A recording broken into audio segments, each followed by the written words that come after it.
No, I mean, architecture is political. We gotta add that stuff. Indeed. We're tearing down communities to build multifamily, and you have to understand we are creating displacement. You're displacing Black and brown folks, and they don't come back. Half of this podcast would be dedicated to the history of Tyler House, my journey and my discoveries, and hey, I'm going to solve this housing problem. Hey guys, what's up?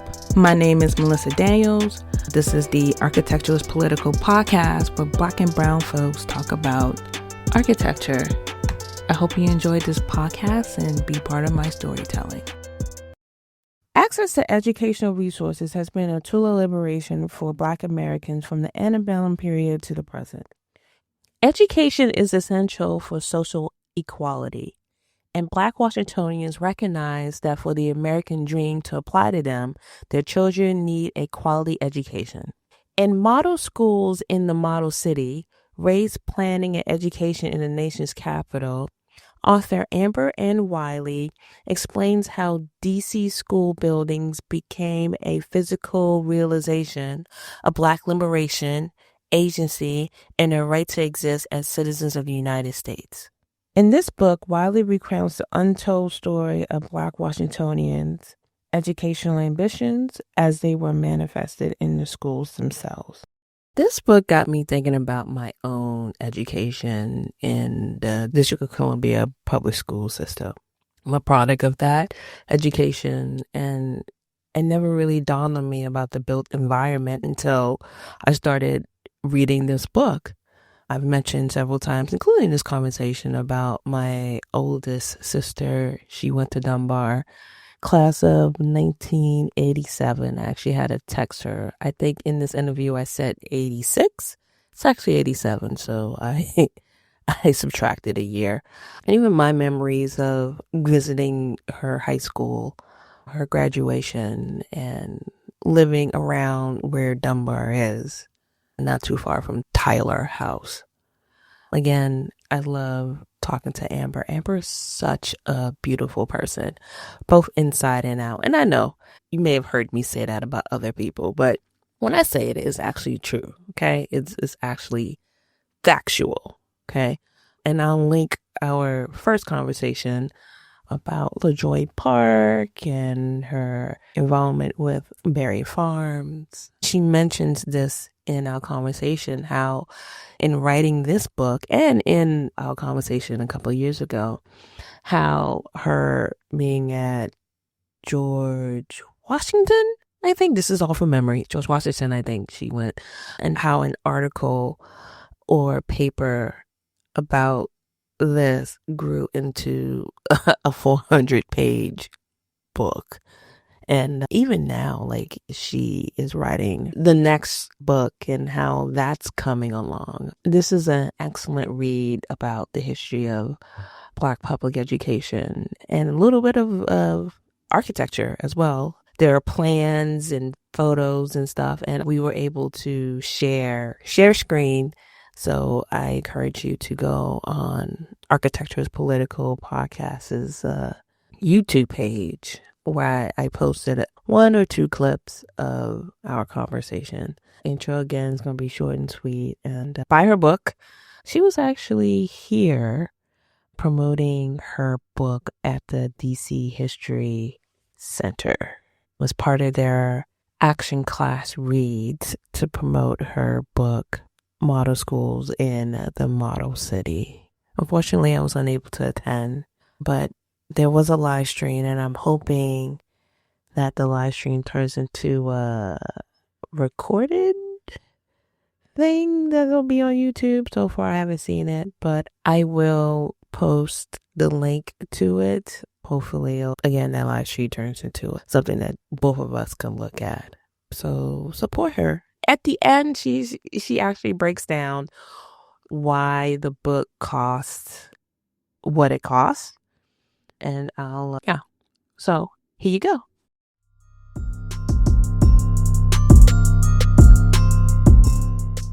Happy belated birthday. Okay, like I saw, because I stalk you on social media, so I saw the photo shoot, saw the parties. So happy belated birthday. Thank you. I'm still celebrating. I think that's also why I was slow moving this morning. I'm still recovering, quite frankly. And I thought about it this time last week. My friends and I were in an Uber on the way to the Oklahoma State Fair because I had people coming into town from DC, New York, Dallas, Atlanta, Seattle, and Orange County, California. And none of those people had been to Oklahoma before. So it is the fair season. Our state fair is phenomenal. Yeah, we went early Saturday morning. We were supposed to be there for 2 hours, and we were there for 4.5 hours. You shut the place down? Did you wrangle up some cattle and put them back in the barn? Did you do that? No, although that is probably a demonstration they had. We did see livestock. Some people rode rides. I did not. They got some of the best of what Oklahoma has to offer in a good way.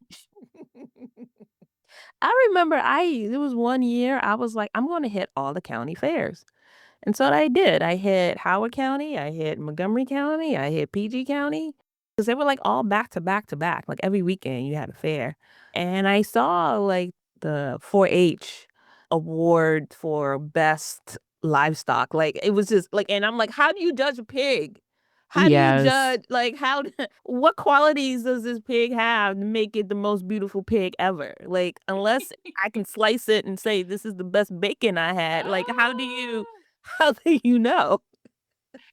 I mean, it's definitely I would say that's a learning curve for us, and even though and I know we'll get into this, like, I grew up in Oklahoma City, I grew up in Oklahoma City, not backwoods Oklahoma, so I don't really know that much about livestock, but I learned a lot more last week.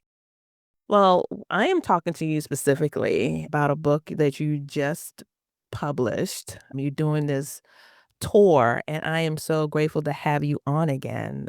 The book is called In the Model City: Race Planning and Education in the Nation's Capital.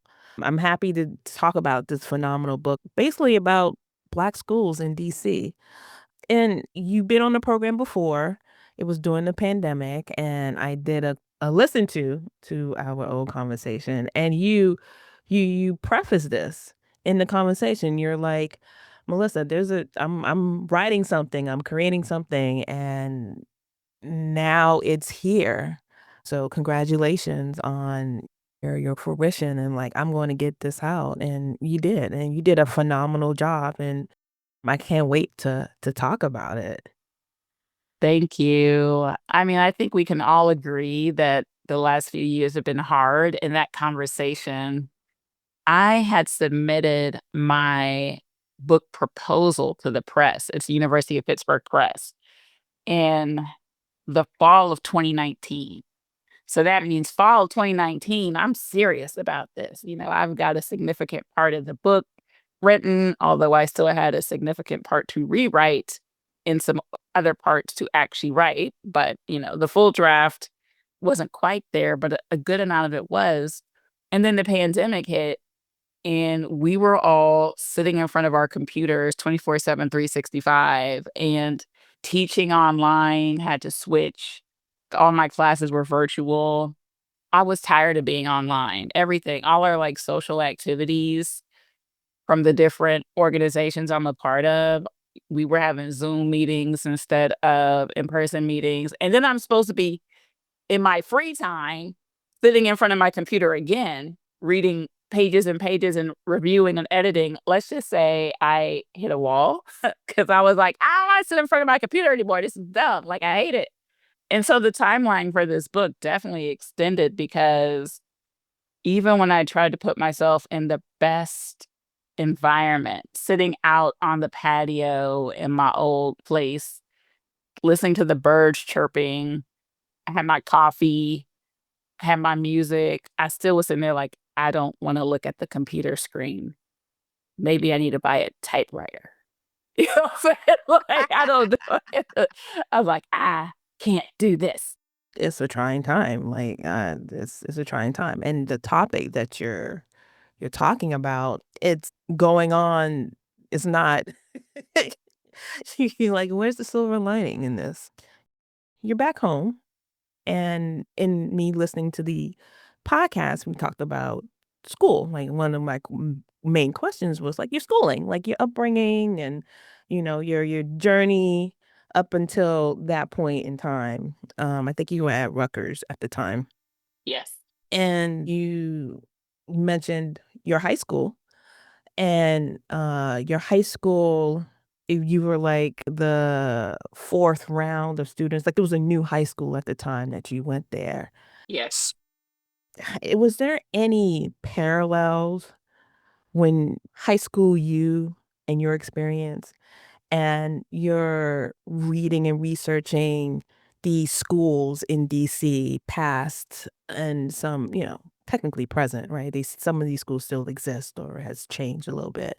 Like, was there any you were reading about a student, or like maybe a design of a classroom or something like that that was like, this takes me back? Yes, it does. I went to a lot of schools growing up, and that's one thing I've been thinking about as, the birthday came up and I was like pulling up pictures. 'Cause we had a little slideshow at the party, what I'm saying? We had a slideshow. And I went to 4 different elementary schools, moved around quite a bit. And then from the 5th grade on, I was in one school district and graduated from that school district. So that was a lot of different environments to be in. I went to Catholic school. I started in Catholic school, then a private school, a different kind of like non-parochial, but private, and then public schools. And I actually graduated from Oklahoma public schools. So I just want to say that. And a lot of different types of buildings. But I don't think that was really at the forefront of my mind growing up. They were just different environments to be in. My high school, Edmond Santa Fe, is in a suburb of Oklahoma City, and it was brand new. So it opened in 93 and I graduated in 99. So like, oh, we have all new facilities. Some things were still being built while we were in class. And the first graduating class was 96, right? So 96, 97, 98. So yeah, we were the 4th graduating class. We were the first class to make it a full 4-year high school. And it was also kind of shameful because our school was made of really cheap materials, and we were on the news for like rain damage, the roof was leaking, there was mold in the walls. Really? As you were there? Yes, my friends who went to other high schools were like, "Y'all supposed to be all special, but y'all on the news every night. They testing the walls." Like my Spanish class was my favorite class, and when it rained, Senora Daly had a bucket in the front of the class where it was leaking, like in the class. So like that was like I feel like a junior senior year. Oh, y'all supposed to be all new and fancy, but your school's already falling apart. Bad contractors, bad whoever, boo. That was definitely a thing.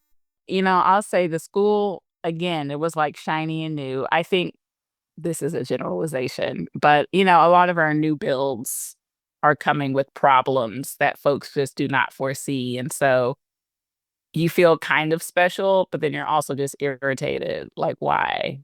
Or why are they pulling up the carpet right now? I thought, what's going on? Yeah, that was definitely a thing. So I want to jump into the model city. And one of the things that we talked about in the previous thing was the March on Washington in 63. And our homeboy, Walter Fauntroy, and his vision.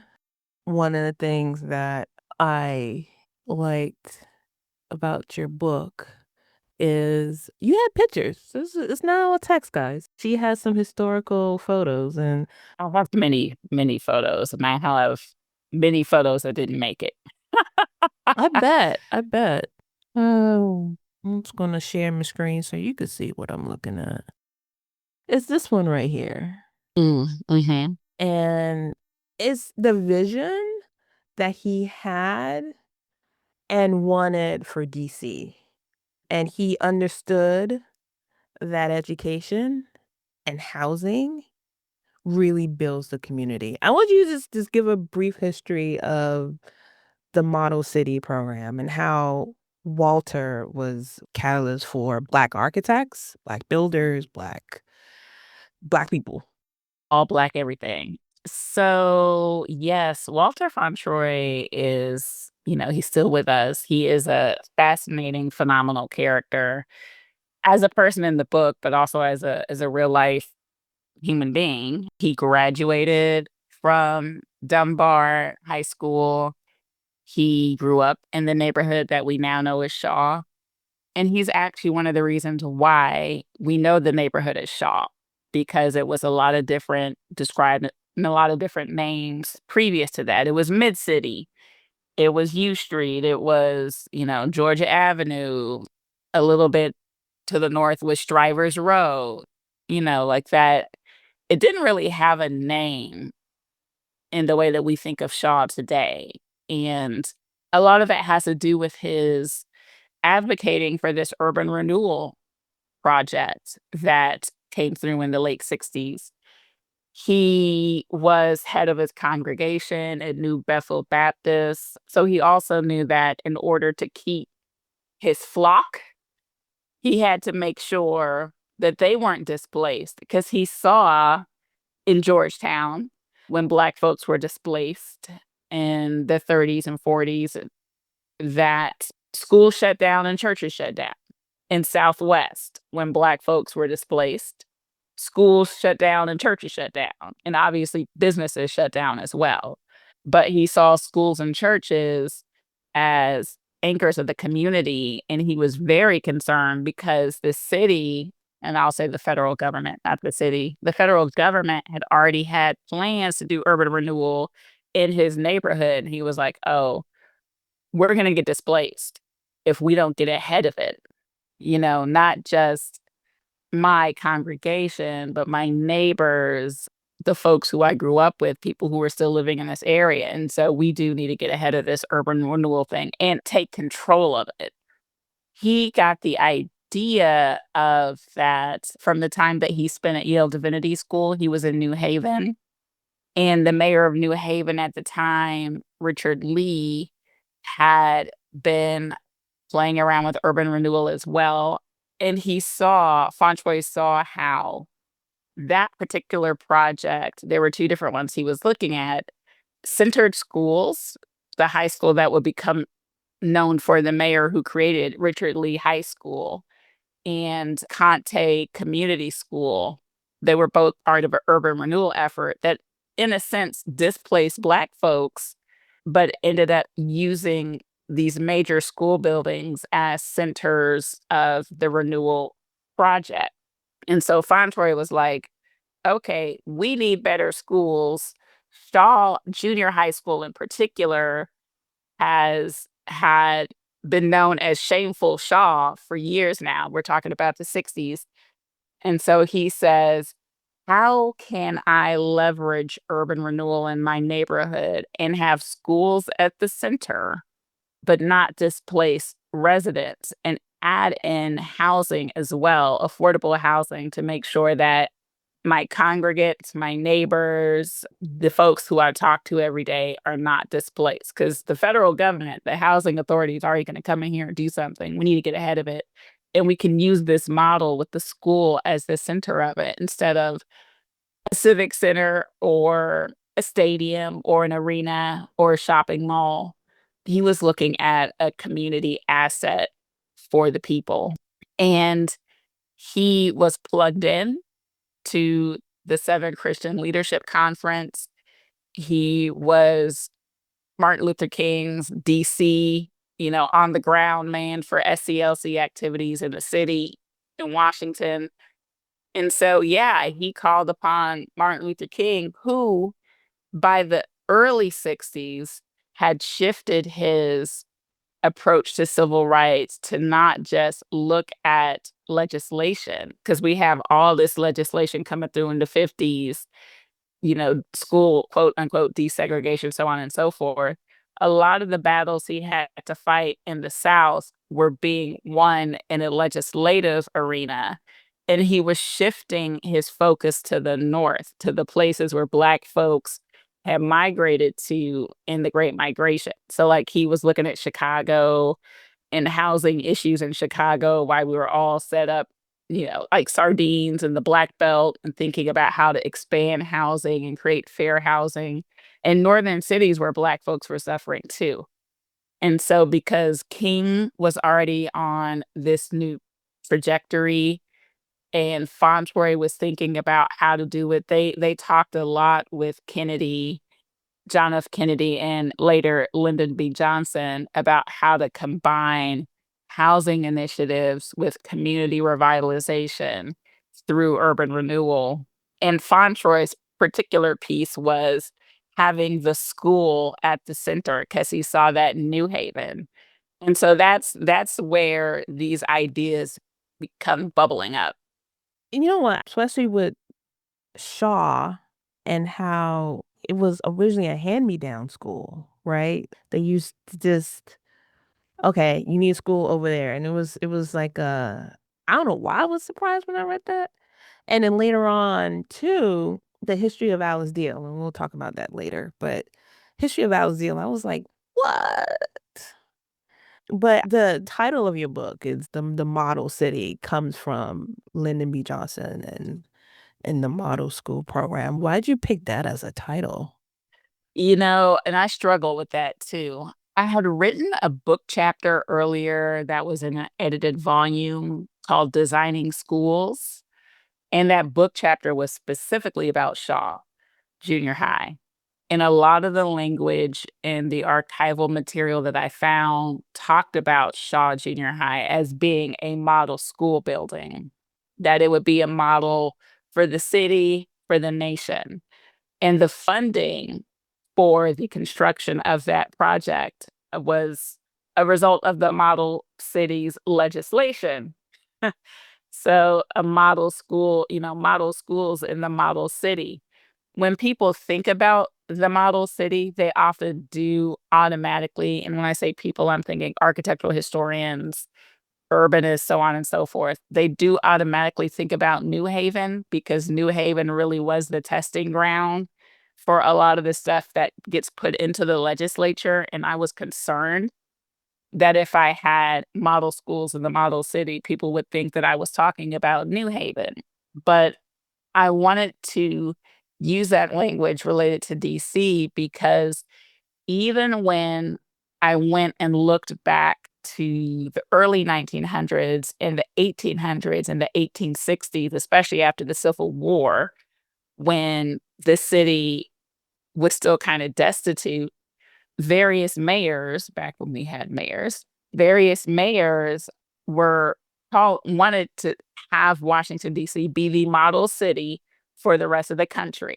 And even if we think about the way that the city is laid out, it's super utopian, right? It's based on French Baroque ideals and all these different things related to, I don't want to get into the Masons, but I'm just saying, like related to the sky, the atmosphere, like all of this stuff. DC, there were people living in the area, obviously, before DC became DC, but the way it was created, the diamond shape, like everything, it was fully utopian. And I wanted to capture that notion that DC has always been seen by legislators, federal folks in particular, as the thing that's supposed to be the model for the rest of the country. That is certainly not the case in reality, as we know, as you were, you lived in DC, I lived in DC. Many things about it are not model in any way, shape, or form. But that was the notion. And so I wanted to take that language of the model city back and bring it back to DC. And especially with the centrality of when we start getting into the moment where Black folks are able to design for themselves, they're using model city funds to do so. I mean, this book is just chock full of knowledge, and I grew up in that area. My sister actually went to Dunbar. I remember my mom got her GED from Armstrong. And this chart here really solidifies the trajectory of these schools. So, what we're looking at here is basically a family tree of the school system, can I say, for the Black folks in DC. You started off with the preparatory high school for colored youth, and that kind of morphed into the colored high school. And then that divide between M Street School and the manual training school number 2, starting with the manual training school number 2 that turned into Armstrong, going back to M Street School that turned into Dunbar, and I kinda got lost here with Cardoza Business School, 'cause Cardoza Yes. is his own school. Yes, I know. It's hard to I was like, how do you delineate these relationships? And that was my first stab at an institutional family tree. These are high schools. All of these grew out of what was initially the preparatory high school for colored youth, which was the first secondary, source of secondary education in the city, Black or white. Kimberly Springle put me onto that. She was like, yeah, it preceded the white public high school, which rarely gets talked about. Preparatory high school becomes the colored high school. Its actual name changes. And people refer to it in newspapers and official documents, school board annual reports, things like that, as the colored high school. That is its name. When the school gets its first purpose-built building, it is located on M Street, right? And so, okay, scratch that. I just messed up the family tree. This is like at the family reunion. Yo, sister's cousin was so-and-so's daddy's uncle. Okay, so the colored high school was located on M Street, and it was the only high school then for Black students, so we could just call it the colored high school. But once the decision to create manual training happened, then it wasn't the only colored high school. So then we had to change the name, because if you're talking about the colored high school, it's the question, are you talking about the one on M Street? Or are you talking about that new building they just built over there in 1902, which is the manual training school? So then they changed the name of the colored high school to M Street and then called manual training. It became Armstrong. So part of the family tree is not just about school buildings and institutions, it's about curriculum. And maybe I should have made that more clear, because the colored high school taught the classical and the mechanical and the business and all of that. So it is literally the mother of Armstrong and M Street and Cardoza, so on and so forth. There was a big old scandal in the early 1900s when Anna Julia Cooper was the principal, and she was like, we are focused on classical training. And there were faculty members and interested city folk who said, you are not serving all the needs of our students. And there was a big foo and in the Black newspapers, and she's being negligent, whoop whoop whoop. Then they ousted her. But at the time, the colored high school did offer a variety of courses, including the classical, the Latin, so on and so forth, business training, and manual. And then when it broke out in manual training, Armstrong was its own school. The M Street School and Dunbar still offered a business course. They were still offering the business and classical, while manual was offering more of the mechanical and then technical. So that's what I really meant when I said that Cardoza, because Dunbar didn't turn into Cardoza, but Dunbar in a way birthed Cardoza, because that curriculum was still being taught until it was moved out into its own entity. That's where that comes from. But it all stemmed from the one school, colored high school, that then grew these different branches.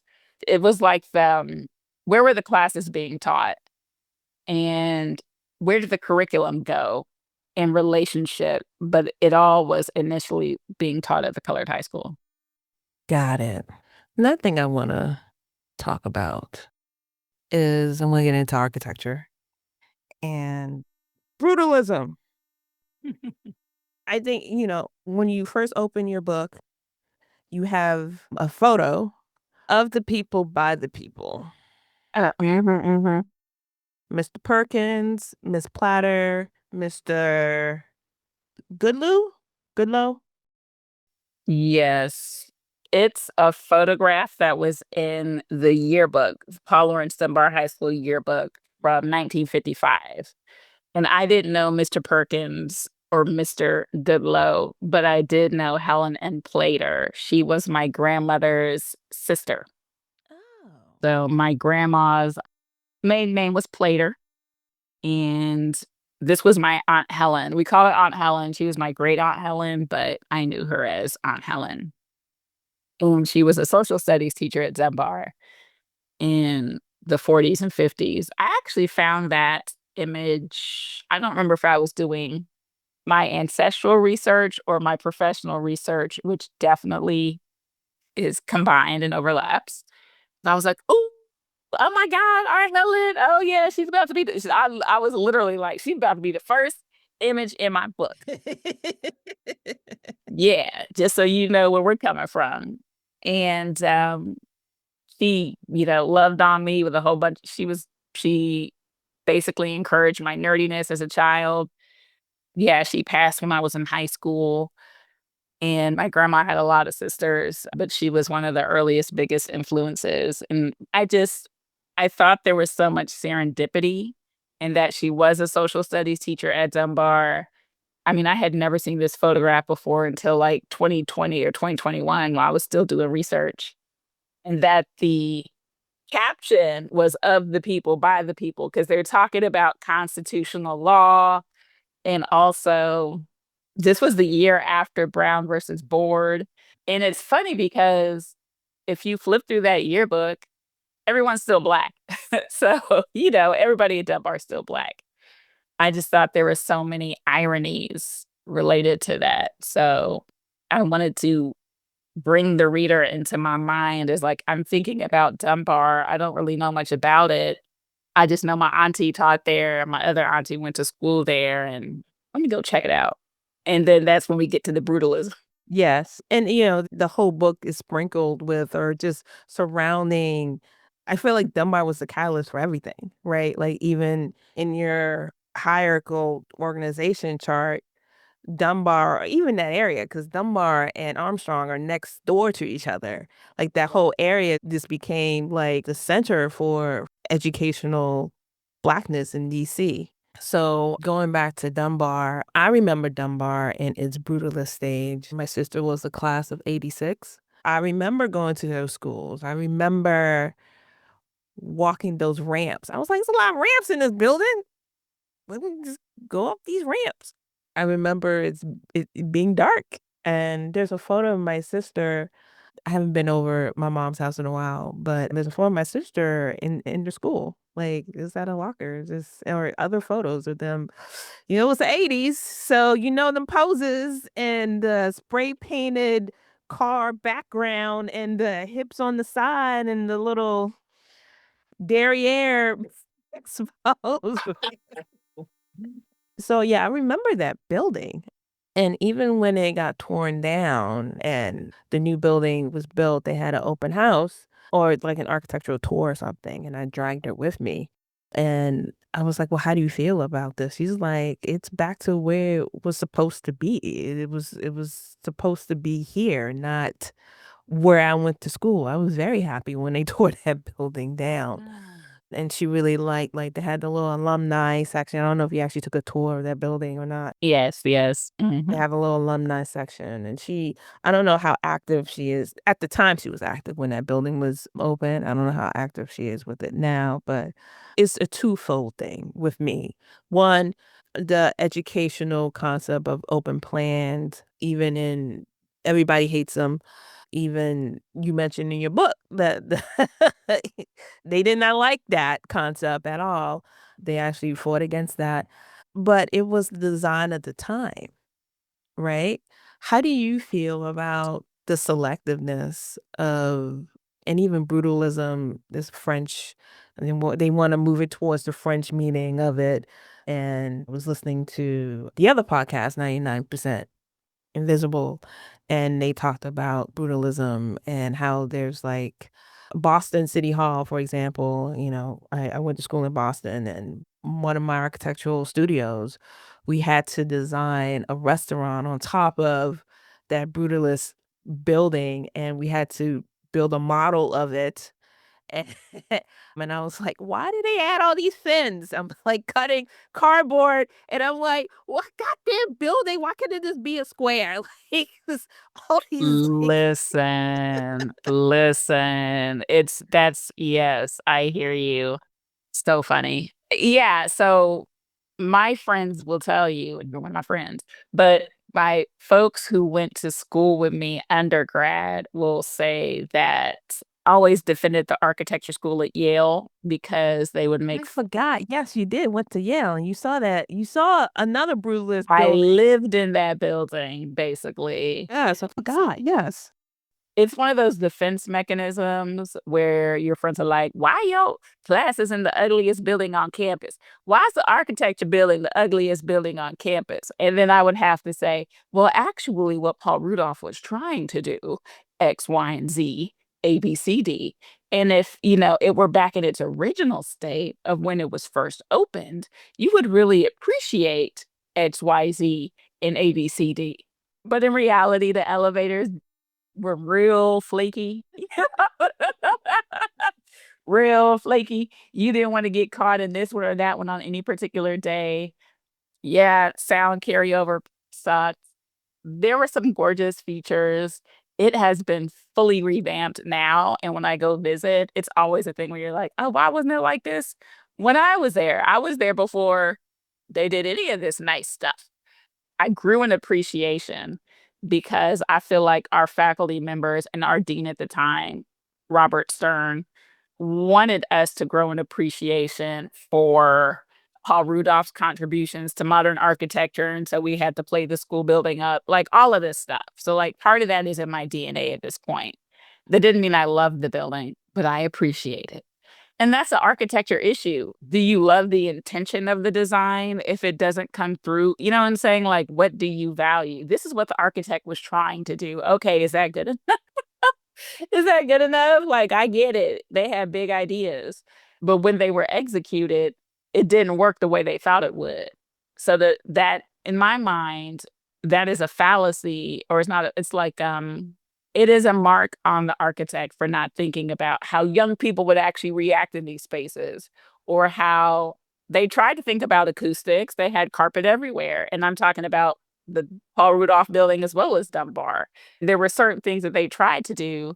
And even with, I think, the financing of the buildings, there were so many things that the architects had envisioned that got taken away. So for Dunbar, and you said the building was dark, yes, it was, especially on the ramps, because Bryant and Bryant, our Black architecture firm, had envisioned more outdoor windows. They actually, they had terraces that were on a number of the different floors that were never created for cost efficiency purposes.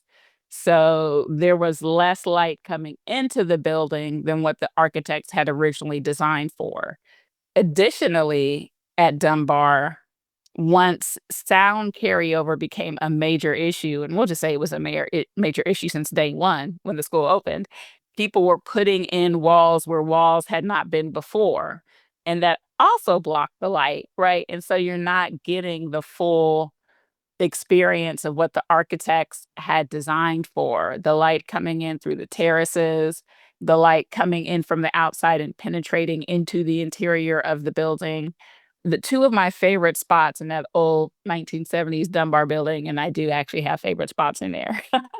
One was the cafeteria, because there were windows all the way around except for one wall. And so it felt gleaming. There's not an illustration of it. Well, there's an illustration of it in the book, but it's some young ladies walking in through one of those ramps. But when I went there, quite frankly, that the photograph I had wouldn't reproduce well in the book. So that's why it's not in the book. But you can like see light. It is like you're coming out of a cave. And it's like, woo, there's something there once I get past this wall. And the uppermost level of that 1970s Dunbar, there was skylight. And the skylight brought this immense amount of natural light in. And I was like, oh, this is amazing. You could feel it in the 2000s when, yes, okay, Melissa just pulled up page 300, page 300 of the book that has a section of it. But yeah, of the Dunbar building, it gave that feeling. The light was pronounced. There might have even been a rendering somewhere around there in that portion of the book where that felt real. Like you could feel that still in the early 2000s when I visited, like that sunbeam coming down. So there are a lot of moments in that old Dunbar, the 1970s one, that we didn't experience at its best or at their best because we didn't experience it the way the architects had intended. And that was definitely part of what was lost in A, the cost issue, and B, then the retrofitting of the interior. So go down to page 303, where you have the windows in the flat wall on the left-hand side of, all of that. Those were supposed to be, so that's the cafeteria that had all that light, which was fantastic, but that was supposed to be an open terrace. Like you were supposed to be able to walk outside and just look out, and that bank of wall with all the windows around it, those were also supposed to be open terraces too, right? So like, that's a lot of light gone. That's replaced with brick wall and concrete. That was a cost reducing situation. So it looks flat in that rendering, but those were all supposed to be open to the air, which would have been cool. Cool, also kind of dangerous. I would say it's unfortunate. It's unfortunate that, and I said this, I had a book talk on campus in Norman last week. I feel like it's unfortunate that the moment when Black architects are able to express their abilities in the 60s and 70s in particular in Washington, D.C., you have Charles Cassell on the school board, who was actively advocating for Black architects to get these commissions. It coincides with the era of brutalism. And it coincides with this moment in time where, Black architects are designing like this too, because that's how they were trained. But it is like one of the most hated forms of design. And it's the moment they're coming into real power with getting major commissions. And 40, 50 years on, we're like, that building is atrocious. I just find it terribly unfortunate that was the timing merge that happened at that moment. I'm gonna go next door to Armstrong. There's an old school Sanborn map. Wow. Yes. The location of Armstrong. And I highlighted this. I'll read it. Following the example of the federal government, which opened a select number of federal government building projects to competition, the decision was made to invite private architects to prepare designs for school buildings under the supervision of the Office of Building Inspector. Starting in 1897, private firms, mostly Washington-based, but some of national acclaim, began designing model school buildings in the nation's capital. Moving forward, again, Armstrong. Booker T. Washington present the school's dedication in 1902. This is the manual training school, aka Armstrong. Declared this building with a spirit and goodwill of all classes of your citizens back of it is the highest proof that we are learning to build from the bottom upward. I'm going to transition into today's times. That was really kind of like a full circle, because I think that even though from what year is this? From the 100 years ago, no, more than that, 123 years ago, we've always had this training of skilled laborers, like this, from drawing classes back then, because drawing architecture drawings or plans or whatever, that was a trade, up until now has always been something that Black folks can learn and do in the workforce. With your research, do you think that designing schools today really emphasize these things? Armstrong in particular, it was really you talked about the designs of that and what you see like today. Are you talking about the design of the building or the design of the curriculum, which was very technically, mechanically focused? The building in itself. I just feel that nowadays, this is Melissa's personal opinion, that school designs now tend to be more business type. An example is McDonald's. McDonald's had the golden arches. They had the terracotta, yeah, terracotta tiles on the roofs. Same thing, Pizza Hut. We remember back in the day, you saw that red roof. That's Pizza Hut. Even in the logo, it had the red roof. That's Pizza Hut. Wendy's with the girl with the freckles and red hair. Like, you saw that's a Wendy's building, right? Nowadays, it's a box. And it has a little tower or something just to indicate, the height so you can see it. But they're all looking the same. The identities of these, and the reason why blew me. I didn't think about it. McDonald's has this. The reason why McDonald's is gonna make so much money is because of real estate. And now when a McDonald's closes in this new design, it could be anything. It could be any restaurant. Taco Bell can come in and buy a McDonald's building because there's nothing identifying it as it was once a McDonald's. Unlike, in the past, this is a McDonald's. And I'm seeing that trend in school design is that I look at a building, it looks like an office building.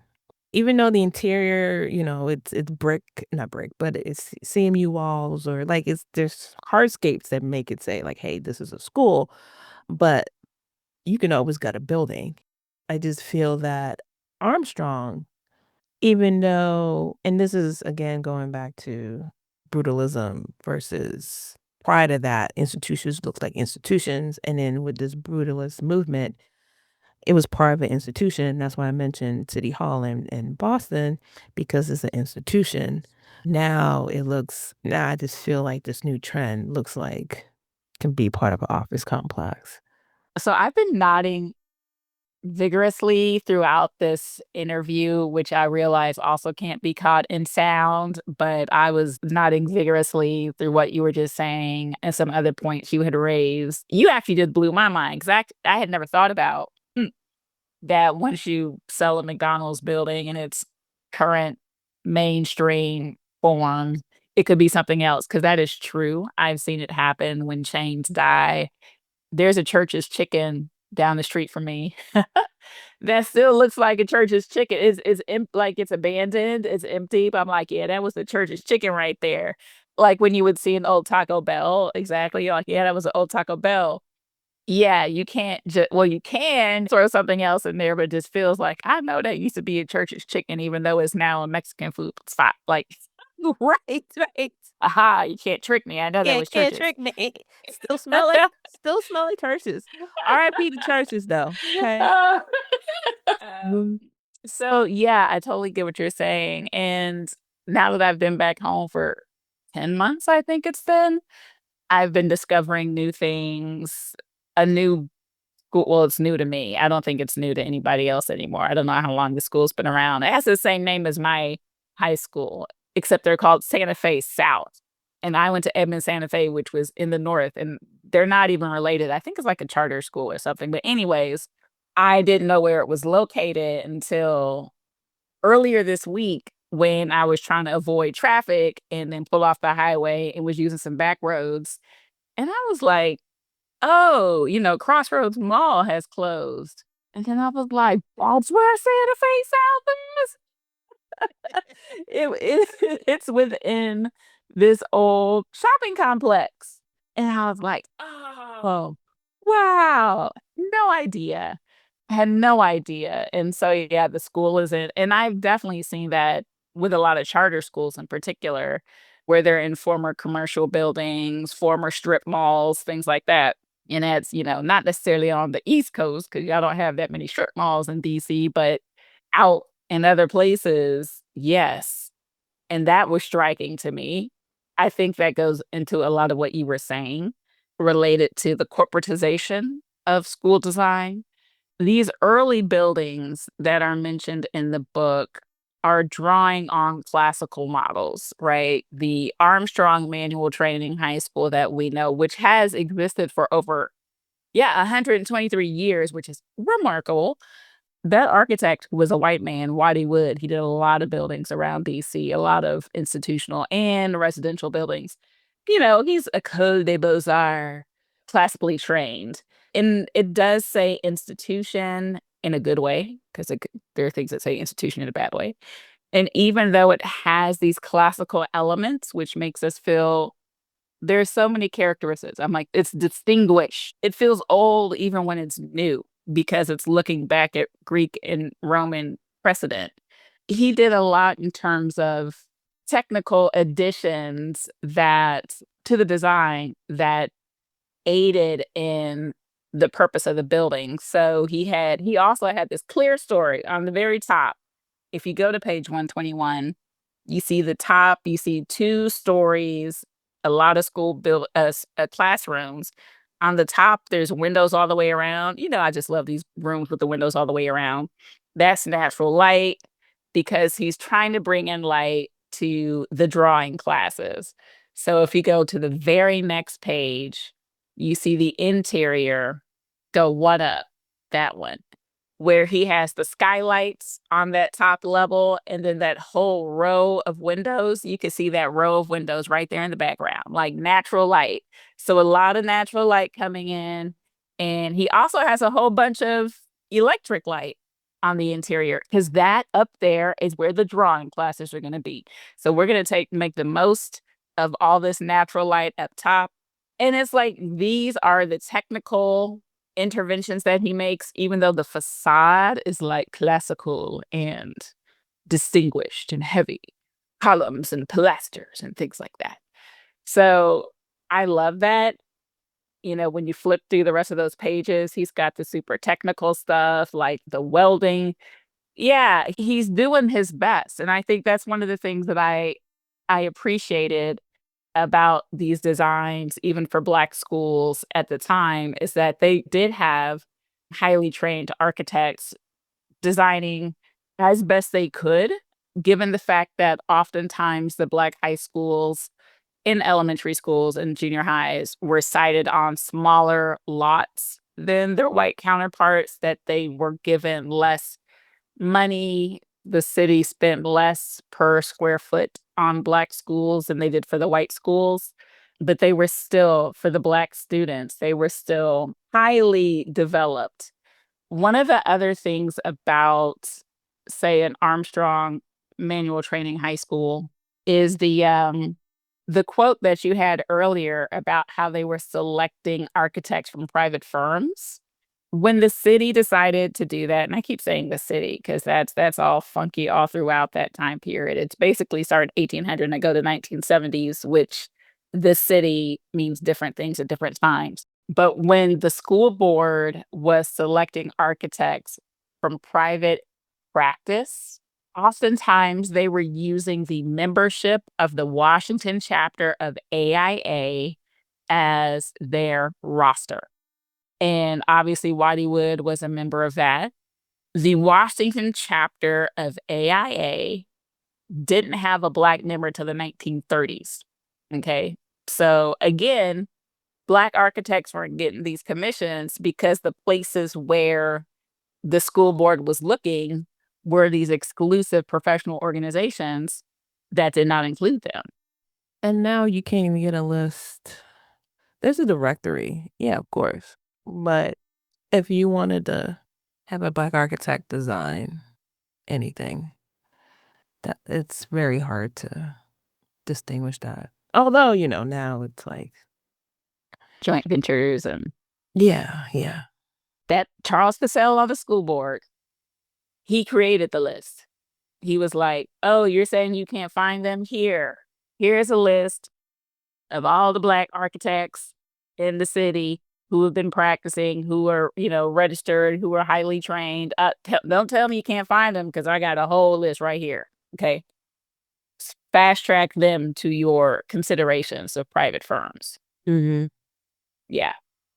That's what he did. Lastly, and this also ties into Alice Deal. I didn't forget about Alice. And this is on chapter 3, and you start off with 3 quotes. And this one quote is from Mary Church Terrell, and this is from 1904, people. In Washington, there are more colored people who are well-educated and well-to-do than in any other city in the world. Like, for real though. That's true to this day. No lie. How many degrees? Dr. Wiley, like, for real, highly educated in the city. And here we are talking about education. Alice Deal. I did not know about the history of that area. My high school sweetheart's mother taught at Alice Deal. There were 2 middle schools at the time that I was in school. I went to Stewart Hobson Middle School, Capitol Hill Cluster School. Thank you very much. I say all that to say, and tying everything up here, is history is repeating itself. What got me a deal was that the voice of the Black population was not heard. And as we are here in 2025, our voices are not being heard. And yet we are the most educated. Question for you. Do you feel that history is repeating itself in terms of education? And even though we are the most educated, it doesn't seem that matters anymore. And I feel that at that time, it didn't matter. I said a lot. Yeah. You can pull from whatever graph, because it was a lot. It was a lot. And I condensed that because of time. I don't want to, we could talk. We could sit here and talk for a while about this. We But could. I just want to get all that in there and just throw it at you and see what catches. So, thinking about it from the DC public school example, I mean, you have people with doctorates teaching in elementary, middle, then junior high, and, in high schools, Black folks. Carter G. Woodson. I'm laughing because it feels kind of absurd at the moment, but like, yeah, he couldn't get jobs anywhere else. So graduate with their doctorates, and white universities won't hire them. White public schools won't hire them. I'm talking about from the late 1800s all the way through, till basically the 1960s. Yeah, so not like overqualified in a sense. I think that all the qualities they had were what just fully bolstered the students. But yeah, I don't even know. I think about this sometimes. Like, how do you translate your PhD in German to something that young Black students can understand in high school? Like that. Yeah. But they had those faculty members at Dunbar and Armstrong and Shaw and, all these different places who had those credentials, man. I mean, Alma Thomas taught at Shaw for 30 some odd years. And now we're like, oh, Alma Thomas, she was amazing. Like, she was a school teacher. I mean, there was the exhibition at Anacostia Neighborhood Museum or Community Museum, I think it's still up, that talks about that. So I don't want to say they're overqualified to teach in Black public schools because it's very important to have such strong presences, but they could have been teaching on the university level if they had the opportunity. And there were, even with the folks who, went to minors training at minors teachers college and things like that, the one of the things that I heard from a Black alumni of a historic Black school recently, because I'm doing another project on that right now with the Park Service, is that the teachers, you knew the teachers' qualifications because they were listed, like where they got their degrees.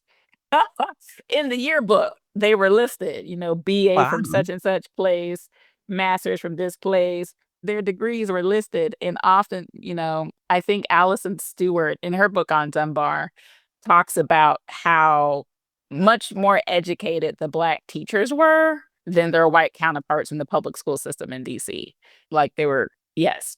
So today, if we're thinking about history repeating itself, I've tried to stay away from this topic, so I'll just make it as general as I possibly can. When folks say that Black women, for instance, are unqualified to be in certain high-ranking positions, it is hilarious to me when folks talk about DEI hires and all this stuff. I'm like, but you know what I'm like, it is hilarious to me. I know what you're talking about. And I can't help but to correlate what's going on right now. I can't help it. Like, it's part of me. Like, it's just like, yep. There was one, and I was trying to find a quote for the whole Alice Deal thing. He gave the reason why we need to mute these voices, or these voices didn't matter, or it came across these voices didn't matter because race didn't matter. It was all like an even ground. And what is it that Yes. being proposed or designed is like, it's for everybody. Like it's for everybody. I don't know what you're talking about. Yes, I think so. I flipped over to page 97. This is a NAACP member and Reno resident, James Neal, who was talking, and they're talking in front of a committee in the Senate, which is another thing. Like I have a lot of these records because DC ain't had no city council at the time, so they had to testify before the Senate committee on DC, and so it's all public domain, public access. So happily for me, again, not great for Black folks in the city who don't have representation, but happily for me, because they had to testify in front of the Senate, I was able to access those records.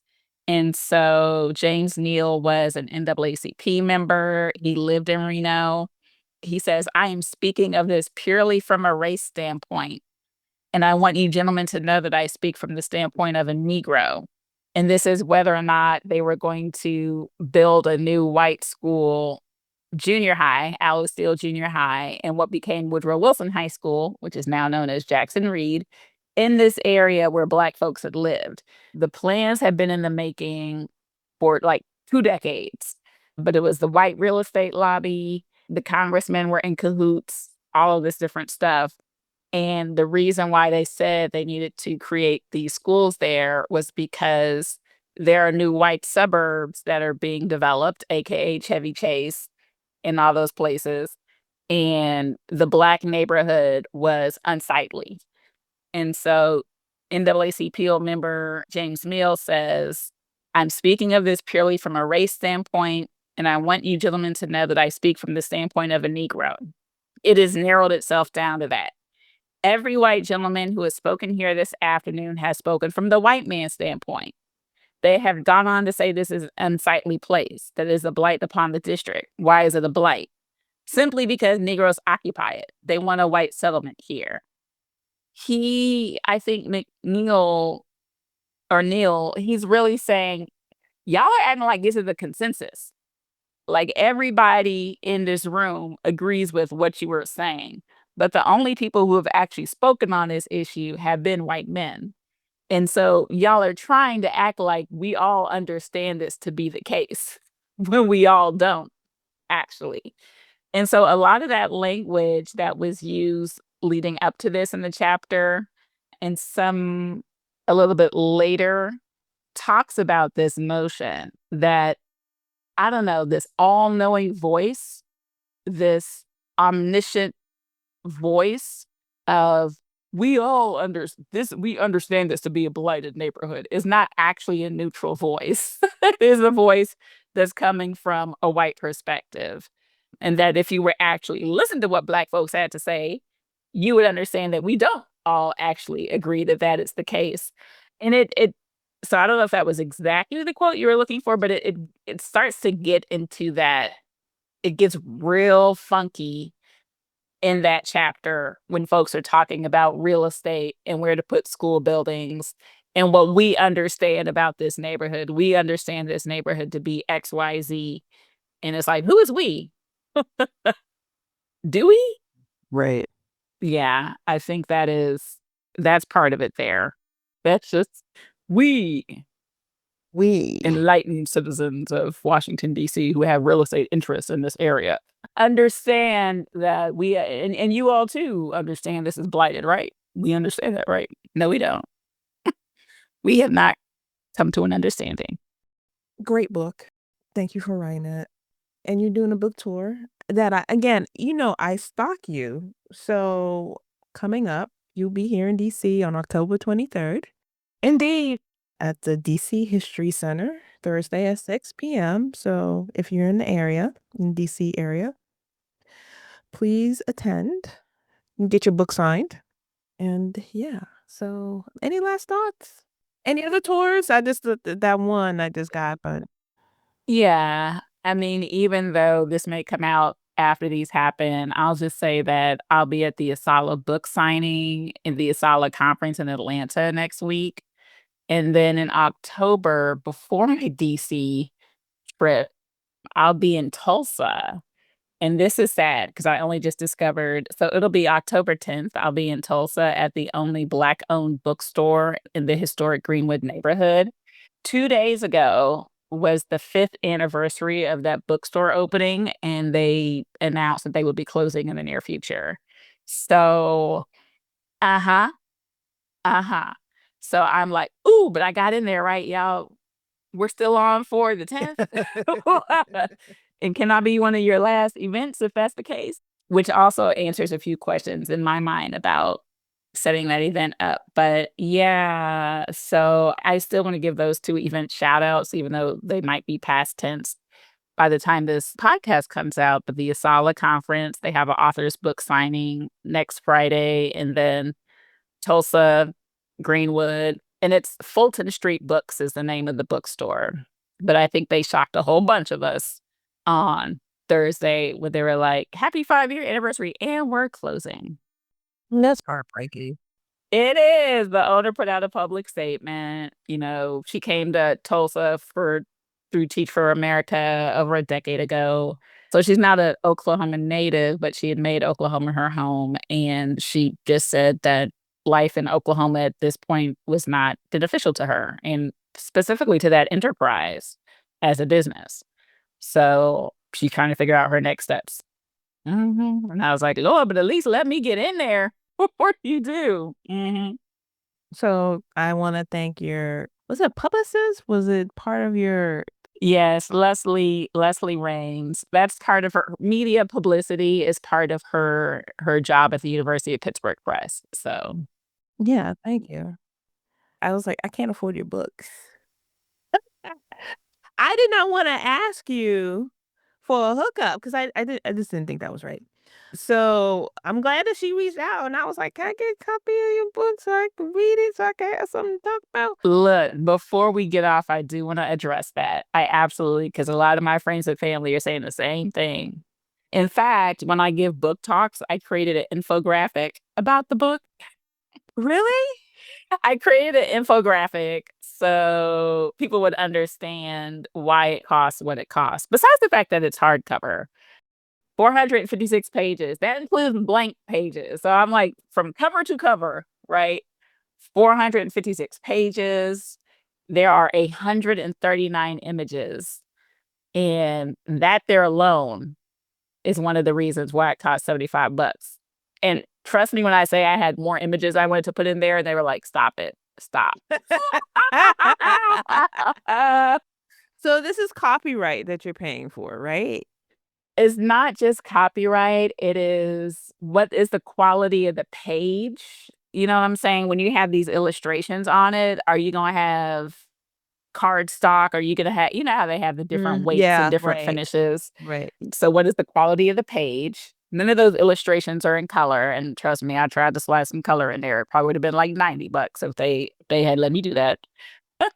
7 chapters, 9 tables full of information. I included the measurements that I got off one of the pages that was selling the book, 2.74 pounds. So you can lift weights with it. You get 2, you know what I'm saying? Is quite hefty. It is a hardback. This is a question you didn't ask me, but Imma throw it in, because people have asked how long I had been working on it, and I say it depends on when you start counting. If you start counting from the seminar I took at GW when I wrote a paper that I had no idea was gonna turn into a dissertation, which would turn into some book chapters, into an article, into a book.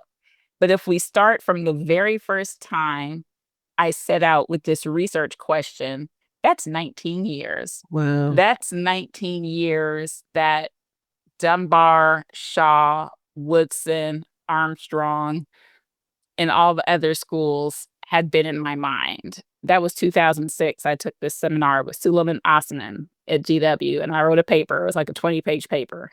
If we start from there, but if we don't, if we talk about when I actually became serious as this being a book that I'm writing, we could start from when submitted the book proposal, which I said was 2019.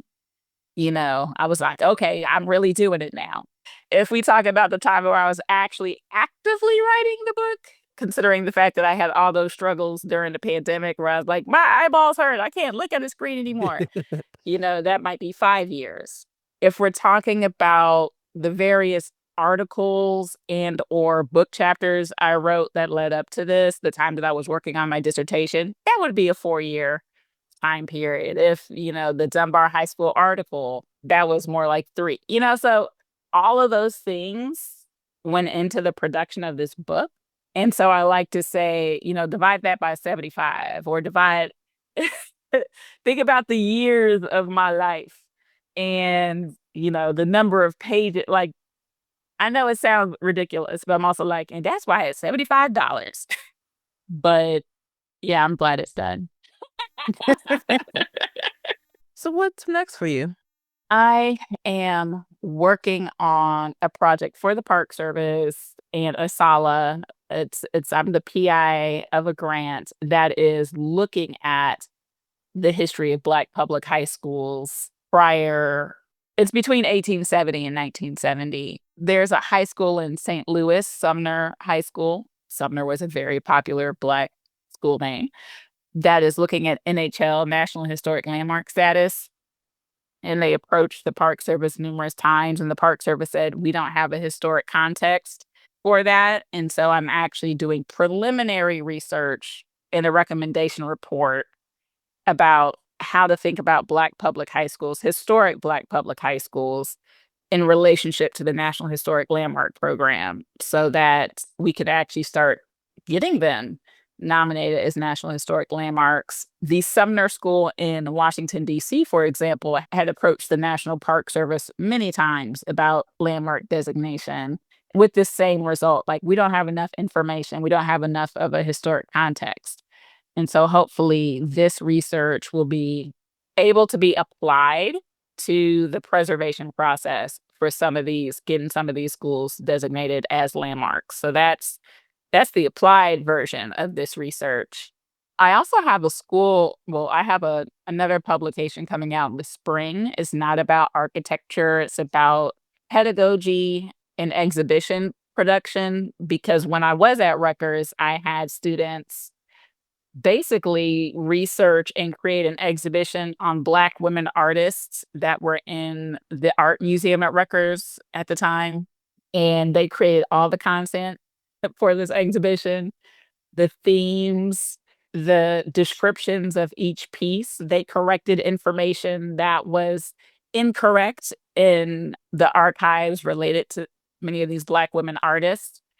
And that was another long, arduous process. That project itself has been 5 years in the making, but the book is coming out in May of next year. Collective Yearning, Black women artists from the Zimmerli Art Museum with Rutgers University Press. I'm the editor, and then the 9 students who were in my course are the contributors. So they all have a published, a publication to their name. Wow. Yes, yes. And it's also beautifully illustrated, but it will cost significantly less because it's much shorter. But I love it. I like putting people on. And so this is just an opportunity to let my students shine, to highlight work by Black women artists that was not being highlighted before, and to serve as a resource, again, for future research, because some of these pieces, no one had ever written about them before. And my students were like, I can't find anyone who's written about it. I'm like, guess what? That's your job. Aha! Yes. So that's what I'm doing. And trust me, after that, I'm taking a break from research. Well-deserved break, because you've been doing this for 20 years, practically. All my life, I've been trying to tell a story.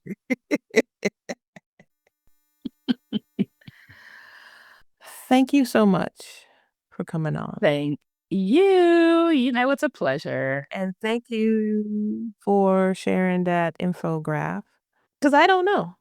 I have no idea what it takes. And is this different from because this is all academics, right? Mm. This isn't a romance novel from Turner Press. I don't know. It is very different. And that's a whole other conversation. Yeah, it's a whole other conversation. I've had this conversation before with other folks, and they were like, no, Melissa, this is 2 completely different worlds. Did you have to go through a peer review for this? Yes. I remember I had this conversation with Craig Wilkins, and in his book that changed my life. So the academic world is not for the faint of heart, that's for sure. And kudos to you and all the other ones who continue to educate us, inspire us, and all that good stuff. So keep up the good fight, Amber. Thank you again. Thank you. Thank you. It's always a pleasure.